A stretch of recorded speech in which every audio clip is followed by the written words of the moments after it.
유럽에서 가장 방역을 잘하고 있다고 칭찬을 받고 있는 독일이 최근 이어지고 있는 C19 감염증 2차 파동 여파로 내부 역량이 한계치에 도달하며 큰 위기를 맞이하게 되면서 다시 한국에 배워야 한다는 목소리를 높이고 있습니다.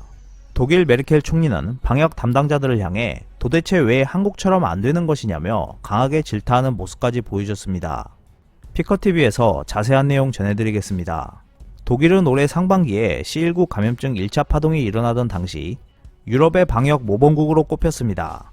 한국과 대만 등 아시아의 방역 모범국 시민들이 어리둥절할 수 있는 이야기이지만 아시아를 벗어나면 독일은 부러움의 대상이었습니다. 팬데믹 초기만 해도 방심하던 독일은 다른 유럽 국가들과 마찬가지로 방역망이 속절없이 무너지면서 국경을 봉쇄하고 상점과 공공시설의 폐쇄령을 내렸습니다. 그러나 곧 전열을 정비했습니다. 당시 독일은 한국과 싱가포르 등 아시아 지역의 방역 사례를 찾아봤습니다. 특히 독일 정부는 지난 4월 한국의 요청에 C19 감염증 방역 관련 양국 차관급 화상회의를 열어 한국의 방역 모델을 배웠습니다. 이후 독일 정부 문건에서도 한국을 모범 사례로 언급하며 검사를 확대해야 한다는 지적이 나오기도 했습니다. 독일은 폐쇄 기간에 다른 서유럽 국가들과 비교해 시민이 정부의 방역 방침을 잘 따른 데다 신속하게 검사를 확대하면서 급속히 불길을 잡아갔습니다.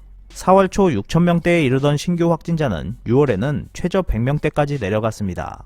지난 5월에는 게이츠 재단에서 남편인 빌 게이츠와 공동 이사장을 맡은 멜린다가 C19 감염증 대응에서 A학점을 받을 만한 국가로 한국과 함께 독일을 꼽기도 했습니다. 방역 과정에서 민주주의 원칙도 지켜졌습니다. 애초 독일 보건당국은 한국식 확진자 및 접촉자 추적 시스템을 도입하려고 했습니다. 그러나 정치권과 시민사회에서 비판론이 쏟아졌습니다. 정부가 개인정보를 한 곳에 모아서는 안 된다는 것이었습니다. 자칫 시민에 대한 정부의 통제가 커질 수 있다는 등 민주주의 원칙에 위배된다는 이유에 있었습니다. 독일 당국은 여론을 수렴하고 독일식 개인정보 보호 방식을 감안해 중앙에 시민들의 개인정보를 집적하지 않는 블루투스 통신 방식의 앱을 만들었습니다. 독일 당국은 3월에서 4월만 해도 당장의 의료진이 사용할 마스크도 부족했던 상황에서 시민에게 마스크 착용을 권고하지 않다가 통제를 풀어주는 시점부터 대중교통 및 상점에서의 마스크 착용을 의무화했습니다. 세계적으로 인정받는 독일의 백신 기업들이 안전한 C19 감염증 백신을 신속히 개발할 것이라는 믿음도 퍼져 있었습니다. 이때까지만 해도 독일은 2차 파동이 오더라도 끄떡 없을 것만 같았습니다. 지금까지도 독일 언론에선 상반기 대응에 대한 자화자찬을 흔히 볼 수 있습니다. 그러나 여름 휴가철 이후 감염 상황이 악화하기 시작하다가 10월 이후에는 들불처럼 번져나갔습니다.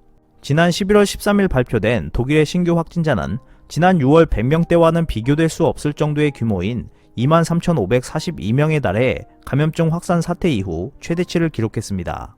독일의 하루 확진자가 한국의 누적 확진자 수만큼 발생하고 있는 것입니다. 앙겔라 메르켈 총리는 지난 2일부터 다시 폐쇄령을 내릴 수밖에 없는 이유를 설명하면서 감염자 75%의 감염원을 추적할 수 없게 됐다는 이유를 들었습니다. 음식점과 문화시설의 문을 닫게 하고 가족 간 모임에 제한을 두지 않는 이상 급속한 확산을 막을 수 없는 지경에 이른 것이었습니다. 이젠 독일이 자랑하던 검사 시스템에도 과부하가 걸렸습니다. 검사 대기자가 밀려있고 검사 결과가 나오기까지 시간이 지체되고 있습니다.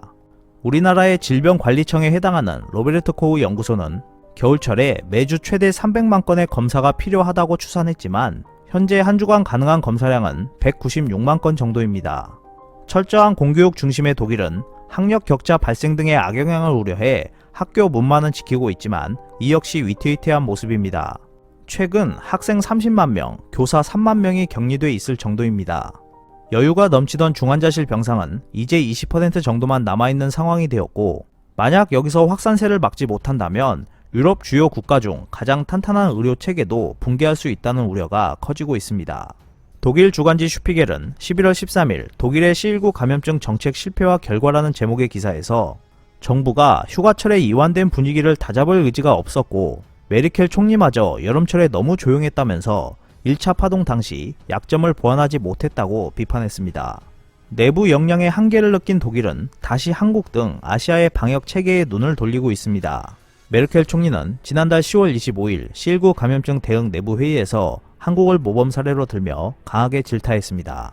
지난달 26일 독일 일간지 빌트에 따르면 메르켈 총리는 한국의 모범적인 사례가 독일에서는 가능하지 못하는 원인으로 독일의 정보 보호 문제 때문이라고 지적했습니다. 특히 메르켈 총리는 독일의 C19 감염증 앱의 효과가 미흡하다고 언급하기도 했습니다. 독일의 앱은 2200만 명이 내려받았지만 실제로는 수백만 명만 사용해 사실상 확진자 접촉 경고 기능을 제대로 하지 못하고 있었습니다. 주간 슈피겔은 앱 이용자 중 하루 2200명 정도가 감염 사실을 신고했지만 이는 실제 이용자 가운데 60% 정도만 감염 시 신고한 것이라고 분석했습니다. 이 앱은 출시 초기부터 업데이트 문제로 상당 기간 제대로 작동하지 않기도 했고 이러한 이유들로 독일 당국이 감염 고리의 추적에 어려움을 겪을 수밖에 없었습니다. 더구나 앱의 개선이 내년에나 이루어질 예정인 것으로 알려지면서 앱에 대한 메르켈 총리의 비판은 이런 난맥상을 언급한 셈입니다. 독일 일간지 차이트는 지난 11월 9일 아시아로부터 배워라라는 제목의 기사를 통해 독일은 C19 감염증과 싸우는 모범생이 아니다라며 대서양 반대편에 퍼진 한국과 같은 모범생 신화는 서양의 무지의 표현이라고 비판했습니다. 차이트는 아시아에서의 방역이 유교 문화 덕분이라는 오리엔탈리즘 사고 방식에 대해서도 지적했습니다. 서양의 구제불능인 사람들이 가정하는 유교 문화 때문에 아시아에서 방역이 성공한 것이 아니다라면서 호주와 뉴질랜드 사례만 보더라도 서양의 민주주의 국가들도 성공적으로 바이러스를 억제할 수 있다고 지적했습니다.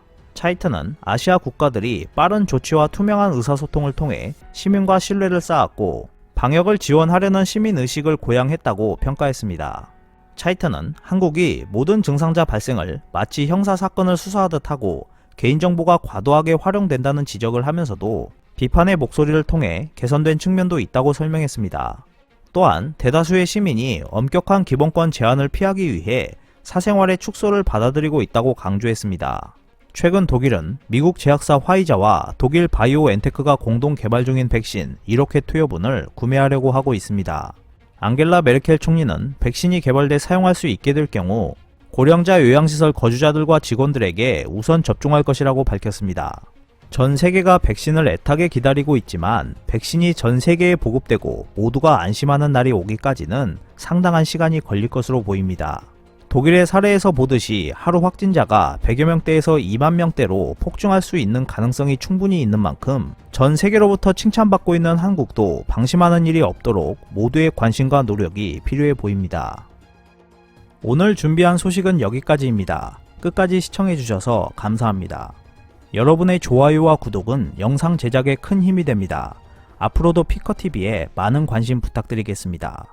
오늘도 즐겁고 멋진 하루 보내세요. 다음 영상에서 뵙겠습니다.